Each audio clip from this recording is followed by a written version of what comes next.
چیخنے چلانے لگیں گے۔ بزرگوں اور دوستو، یہ دنیا کی آگ کا یہ عالم ہے، اس سے 70 گنا وہ جہنم کا آگ ہوگا۔ فرمایا کہ اے ایمان والو، تم خود اپنے آپ کو، اپنے آل و اولاد کو جہنم کی آگ سے بچاؤ، جہنم کی آگ سے بچاؤ جس جہنم کا ایندھن پتھر اور انسان ہوگا۔ میرے بزرگوں اور دوستو، ہم اس مہینے کے اندر وہ عمل کریں اور جو اللہ کو خوش کرے، جس سے اللہ راضی ہو، رسول اللہ کے طریقے اور سنت کے مطابق ہو۔ ہم دکھاوے کے لیے، ہم ریاکاری کرنے کے لیے کوئی عمل نہ کریں۔ فرمایا اللہ کی رضا کے خاطر، اللہ کی خوشنودی حاصل کرنے کے لیے اگر بندہ 1 روپے خرچ کرے تو، اور دکھاوے کے لیے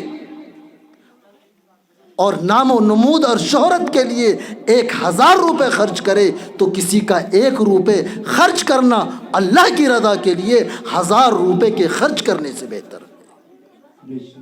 اس لیے نام و نمود نہ کیجئے، شہرت نہ کیجئے، بلکہ اللہ کو راضی کرنے کے لیے ہر وہ عمل کیجئے جو اللہ ہم سے کہتا ہے، جو رسول اللہ کی تعلیمات کے اندر ہمیں پیغام ملتا ہے۔ اور اللہ کے رسول صلی اللہ علیہ وسلم نے تو فرمایا، حضرت ابو سعید خدری رضی اللہ عنہ کی روایت ہے، میرے آقا نے فرمایا کہ تم میں سے کوئی شخص اگر کسی منکر کام کو، غلط کام کو ہوتا ہوا دیکھے تو اس کو طاقت اگر ہے کہ اس غلط کام کو، بے حیائی کے کام کو اپنی ہاتھ سے روک سکتا ہے تو اسے ہاتھ سے روکنا چاہیے۔ فرمایا اگر اس غلط کام کو ہاتھ سے روکنے کی طاقت نہیں تو زبان سے اس کو روکے، زبان سے اس کو برا کہے کہ بھائی تم یہ غلط کام کر رہے ہو۔ فرمایا اگر زبان سے بھی روکنے کی طاقت نہیں ہے تو پھر دل سے برا سمجھے، اور میرے آقا نے فرمایا کہ یہ ایمان کا سب سے کمزور ترین درجہ ہے۔ ایک بات اور ذہن میں رکھیں، میں نے اس رات کے تعلق سے آپ کو بتایا کہ کس قدر اللہ کی طرف سے معافی، مغفرت، انعام، رحمتوں کی برسات ہوتی ہے۔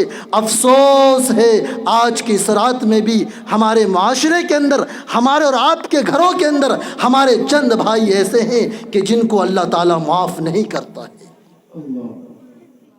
افسوس کی بات ہے۔ فرمایا کہ جو شخص اپنے ماں باپ کی نافرمانی کرتا ہے، اپنے ماں باپ کی باتوں کو نہیں مانتا ہے، اپنے ماں باپ کو الٹا سیدھا جواب دیتا ہے، فرمایا ایسے نافرمان اولاد، اللہ اس رات میں اس نافرمان اولاد کی دعا کو قبول نہیں کرتا۔ کون ہے ماں باپ؟ قرآن کہتا ہے وَلَا تَقُلْ لَهُمَا أُفٍّ وَلَا تَنْهَرْهُمَا۔ ماں باپ کا وہ مقام ہے، ماں باپ کا وہ مرتبہ ہے۔ ماں باپ کون ہے؟ باپ وہ ہے جو ہماری زندگی کے ہر لمحے کے لیے ہمیں تیار کرنے کے لیے اپنا زندگی قربان کر دیتا ہے، نہ اپنی جوانی دیکھتا ہے، نہ اپنی امنگیں دیکھتا ہے، نہ اپنی خواہش دیکھتا ہے، اپنا سب کچھ اپنی اولاد کی تعلیم، اس کی تربیت، اس کی پرورش، اس کی دیکھ بھال اور نگرانی کے لیے باپ اپنا سب کچھ قربان کر دیتا ہے۔ ماں کون ہے؟ ماں وہ اونچا مقام ہے، ماں کا وہ مرتبہ ہے کہ پیارے رسول صلی اللہ علیہ وسلم نے فرمایا کہ اگر میری ماں زندہ ہوتی تو میں اپنا سب کچھ اپنی ماں پر قربان کر دیتا۔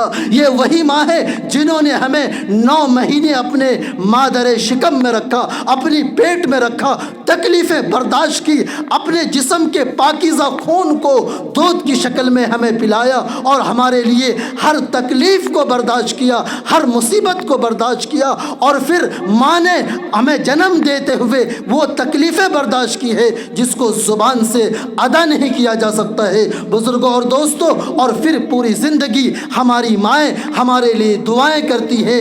بلکہ میں آج کے نوجوان نسلوں سے میں کہنا چاہتا ہوں کہ اگر آپ کے والدین زندہ ہیں تو کر لیجئے خدمت ان کی، پکڑ لیجئے ان کے پاؤں کو اور دھوئیے اور چومیے۔ کیوں؟ اس لیے کہ میرے آقا صلی اللہ علیہ وسلم نے فرمایا کہ دنیا کے اندر جنت کو تلاش کرنے والوں کہاں گھوم رہے ہو؟ اگر جنت تمہیں چاہیے تو تم اپنے گھر جاؤ اور اپنے ماں کے قدم کے نیچے ان کی خدمتیں کر کے جنت کو حاصل کر لو۔ بزرگوں اور دوستو، اگر ہم اور آپ ماں باپ کی خدمت کرتے ہیں، اپنی سب کچھ اس کے لیے قربان کرتے ہیں، تو یاد رکھیے اگر ہم اولاد ہو کر اپنی پوری زندگی اپنے ماں باپ کی خدمت کرتے ہوئے، اپنی ماں کے قدموں کو چومتے اور بوسہ لیتے ہوئے پوری زندگی گزار دیں، تو ماں نے ہمیں پیدا کرتے وقت جو تکلیف برداشت کیا ہے، جو درد برداشت کیا ہے، خدا کی قسم اس کا ذرہ برابر بھی حق ادا نہیں ہو سکتا۔ آج معاشرے میں اس کی بہت شکایت ہے۔ ہر دوسرا تیسرا آدمی فون کرتا ہے، کہتا ہے مفتی صاحب ہماری اولاد ایسی، مفتی صاحب ہمارا بیٹا ایسا، مفتی صاحب ہماری بیٹی ایسی۔ تو یاد رکھیے گا ہمیں یہاں ایک چیز اور بھی لینا ہے کہ اپنے بچوں کی تعلیم، اپنے بچوں کی تربیت ہم جس اعتبار سے کریں گے، اس کا کیریکٹر جیسا بنائیں گے، اس کا کلچر جیسا بنائیں گے، اس کا نیچر جیسا ہوگا، آنے والے وقت میں وہ ویسا ہی ہمارے ساتھ۔ کھیت میں آج سے 2-3 مہینہ پہلے ہم لوگ جتنے لوگ کسانی کرتے ہیں، مکئی بوئے تھے نا، انشاءاللہ 3 مہینے کے بعد یا 2 مہینے کے بعد اس پورے کھیت میں گیہوں پیدا ہو جائے گا۔ ہاں مکئی ہوگا، گیہوں نہیں ہوگا۔ کیوں؟ نہیں، مکئی بوئے تھے، گیہوں ہو جائے گا نا۔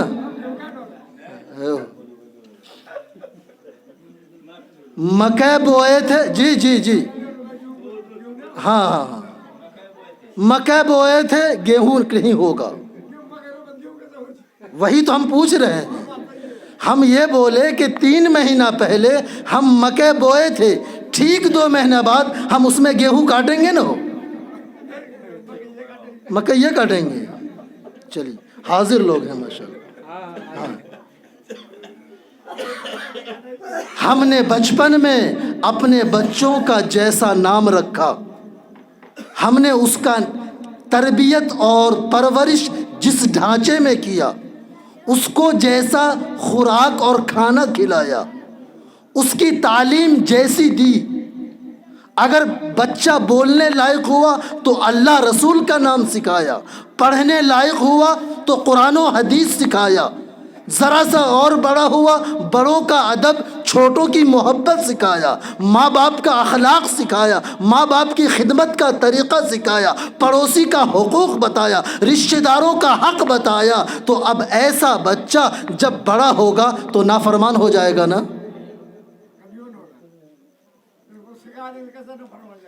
کبھیوں نہ ہوگا۔ صحیح بات بول رہے ہیں۔ جب بچوں کی تعلیم و تربیت صحیح ڈھانچے میں ہوئی ہے، صحیح انداز میں ہوئی ہے، تو آنے والے وقت میں اس نوجوان بچے سے کسی کو شکایت نہ ہوگی، نہ ماں کو شکایت ہوگی، نہ باپ کو شکایت ہوگا، نہ خالہ خالو چاچا چاچی کو شکایت ہوگی، نہ پڑوسی کو شکایت ہوگی، نہ بستی کو شکایت ہوگی۔ لیکن ہاں، اگر بچپن میں اس بچے کا کیریکٹر اور کلچر روز رہا، اس کی تعلیم و تربیت کا صحیح دھیان اور توجہ نے دیا، بلکہ پیدا ہی اس کا نام ہوتے ہی نام گڈو، ممو، پپو، ببلو رکھنا شروع کر دیا، نام تلاش کرنے لگے، ارے بالی ووڈ میں کون سا نام چل رہا ہے، ہالی ووڈ میں کون سا نام چل رہا ہے، کرکٹرز میں کس کا نام فیمس ہے، بیڈمنٹن کا کھلاڑی کون مشہور ہے، اسی کا نام بچوں کو رکھا جائے۔ جب ایسی تعلیم و تربیت، اور جہاں ہی چھوٹا سا بڑا ہوا، ہم نے دیکھا ہے کہ بچوں کو گالی دکھانے دینے کی اور آپس میں تیز ترار کنورسیشن، آپس میں مذاکرہ کرنے کی ٹریننگ دی جاتی ہے، اور ماں باپ چپ رہتے ہیں، ایک بچہ دوسرے بچے کو مار دیتا ہے، اور پھر جب شکایت اس کے پاس پہنچتی ہے تو ہونا یہ چاہیے کہ اپنے بچوں کو ڈانٹا جائے اور دوسرے کے بچوں کی تعریف کی جائے، لیکن وہ بات لڑائی کے حد تک پہنچ جاتی ہے۔ جب ایسے کیریکٹر کے ساتھ بچوں کی پرورش ہوگی تو یاد رکھیے گا، جب بچپن ہم نے بچوں کا ایسا گزارا، تعلیم و تربیت ان کی صحیح قاعدے سے نہ کی، تو ہم جوانی میں یہ کیسے سمجھ لیتے ہیں کہ ہمارا بیٹا حضرت علی جیسا بن جائے، ہمارا بیٹا حسن بصری جیسا بن جائے، ہمارا بیٹا امام غزالی جیسا بن جائے۔ خدا کی قسم جیسا بیج ہم بچپن میں بوئیں گے، جیسا تنا ہم کھڑا کریں گے، جیسا کھاد ہم ڈالیں گے، ویسا ہی مکے کا پیڑ تیار ہو جائے گا۔ بزرگوں اور دوستو، ایک تو میں نے بتایا کہ ماں باپ کا نافرمان، دوسرا شراب پینے والا۔ اس رات میں جو شراب پیتے ہیں، گانجا پیتے ہیں، نشہ کرتے ہیں، چاکلیٹ کھاتے ہیں، ٹیبلیٹ کھاتے ہیں، اور نہ جانے آج تو ایک نئی بیماری آ گئی ہے کہ جس سے ہم پنچر بناتے تھے وہ بھی کھا جاتے ہیں۔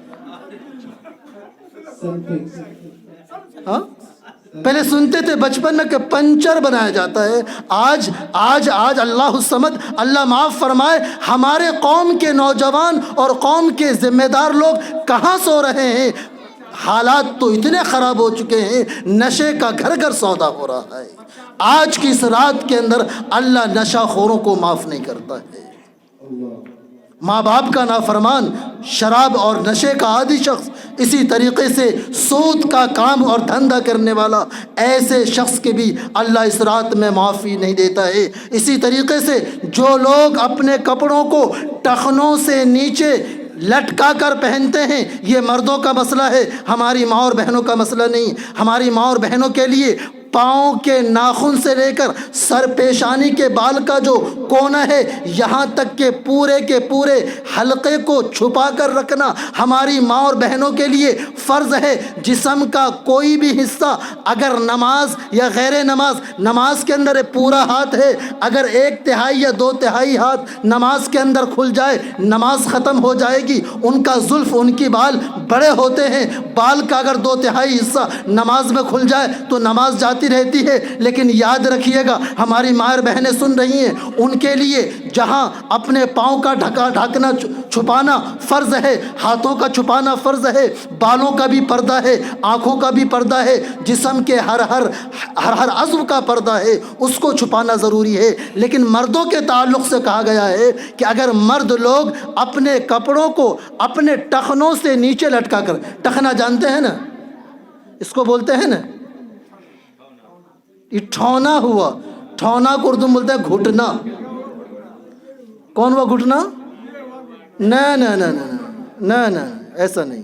جو نیچے بتائیں آپ وہ ہے ٹخنا، اور جو اوپر والا یہ ہے گھٹنا۔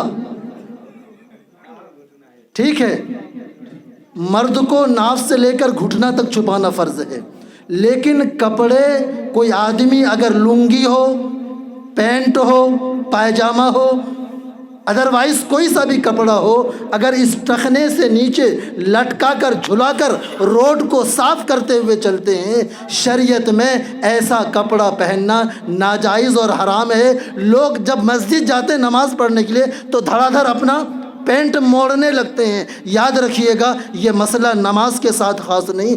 جو آدمی بھی نماز میں ہو یا نماز سے باہر ہو، اگر اپنے کپڑوں کو ٹخنوں سے لٹکا کر پہنتے ہیں، یہ کام ناجائز ہے، اور ایسے لوگوں کی اس رات میں بھی معافی نہیں ہوتی ہے۔ ایک 5ویں بات بتا کر اپنی بات کو ختم کر رہا ہوں، وہ یہ کہ جو لوگ ایک دوسرے کا رشتہ توڑتے ہیں، خاندانی رشتہ ہے، آپسی رشتہ ہے، یا رشتے کا پیغام ہے، جو بھی اس طریقے کا رشتہ داری کا معاملہ ہو، ایک خاندان کا دوسرے خاندان سے تعلق ہے، رشتہ داری ہے، اب تیسرا آدمی بیچ میں پڑ کر اس سے لڑانے کی فراق میں رہتا ہے، آپس میں رشتہ توڑوانے کے چکر میں رہتا ہے، قطع رحمی کرتا ہے، اللہ کے رسول صلی اللہ علیہ وسلم نے فرمایا، یہ رشتہ توڑنا اور توڑوانے والا دو خاندانوں، دو بھائیوں کے بیچ میں، دو عورتوں کے بیچ میں، دو بہنوں کے بیچ میں لڑائی اور جھگڑے اور ادھر کی بات ادھر کرنے والا اور ادھر کی بات ادھر کرنے والا، جس کو کہتے ہیں صلہ رحمی ختم کرنے والا، قطع رحمی کرنے والا، فرمایا ایسے آدمی کی بھی اس رات میں اللہ معافی نہیں فرماتا۔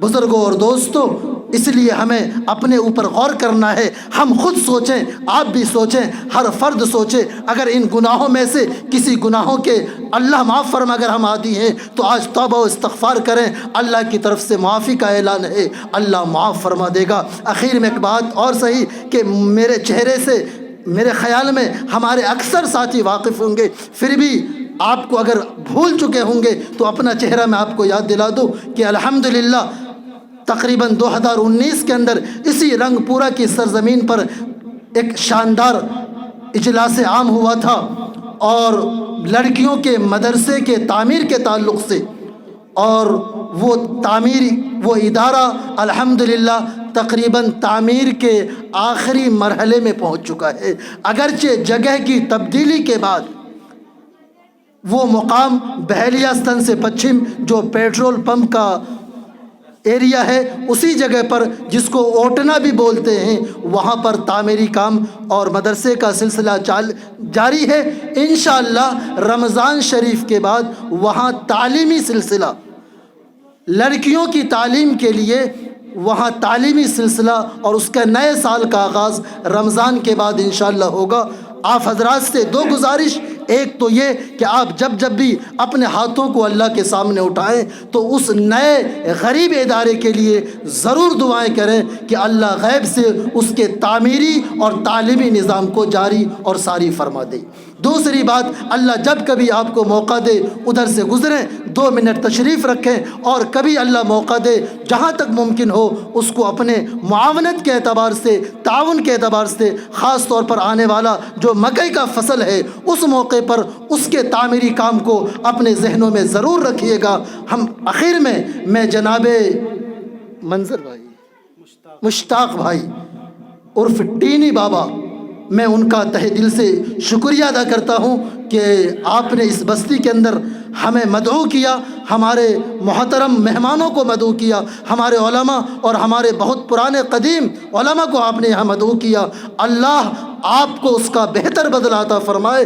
یاد رکھیے گا، جس بستی کے اندر میں علماء کی آمد ہوتی ہے، اہل علم کی آمد ہوتی ہے، نہ جانے اگرچہ یہ فقیری شان والا جوڑا ہے، اگرچہ یہ سیدھا سادہ کپڑے پہننے والے لوگ ہیں، لیکن نہ جانے کن کی ہاتھ میں، کن کی دعاؤں میں، کن کا اللہ نے کیا نتیجہ رکھا ہے۔ علامہ اقبال نے کہا تھا، نہ پوچھ ان خرقہ پوشوں کی ارادت ہو تو دیکھ ان کو۔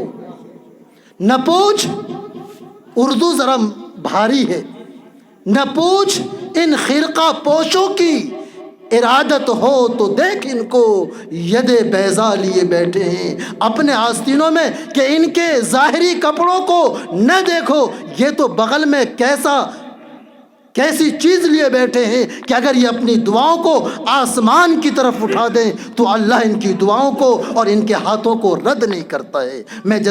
میں پھر سے ان کے حق میں دعا بگو ہوں کہ اللہ تبارک و تعالی ان کے جائز مقاصد حسنہ میں بھرپور کامیابی عطا فرمائے۔ جتنے بھی حاضرین یہاں بیٹھے ہیں اللہ سب کی آمد کو قبول فرمائے۔ انہی چند باتوں پر اپنی بات کو ختم کرتا ہوں، پھر کبھی موقع ہوگا تو پھر کبھی بات ہوگی، پھر کبھی ملاقات ہوگی۔ وآخر دعوانا ان الحمدللہ رب العالمین۔ السلام علیکم ورحمۃ اللہ وبرکاتہ۔